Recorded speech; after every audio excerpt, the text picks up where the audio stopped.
ជំរាបសួរអលោកលោកស្រីនៅនាងកញ្ញាជាទីមេត្រីបាទនេះគឺជាសកម្មភាពនៃការហាត់សមរបស់ក្រុម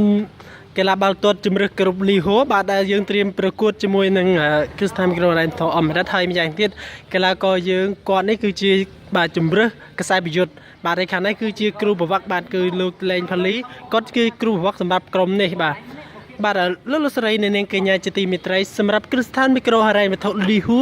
តែងតែមានក្រុមជម្រើសជាតិល្បីល្អបាទដែលយើងត្រៀមខ្លួននឹងប្រកួតបាទជម្រើសបាទសម្រាប់ក្រុមបាទជាគេថាមីក្រូបាទដែលយើងនឹងដណ្ដើមនៅពានរង្វាន់សម្រាប់ឆ្នាំ2016នារដូវកាលខែ12បាទខាងមុខនេះដោយសារតែយើងត្រៀមខ្លួនប្រកួតបាទយ៉ាងស្រស់ស្រាំជាមួយបាទលោកលោកស្រីជាទីស្នេហាជាទីរាប់អានជាទីគោរពបាទសម្រាប់ការហាត់នេះយើងនឹងព្យាយាមហាត់ធ្វើយ៉ាងណាដើម្បីដណ្ដើមយកនៅពានរង្វាន់ក៏ដូចជាមេដាយមាសជួននៅគ្រូសានក៏ដូចជាខ្លួនឯងបាទសូមអរគុណសម្រាប់ការតាមដានរបស់លោកលោកស្រីបាទនៅតាមបណ្ដាញសង្គម Facebook បាទសូមអរគុណ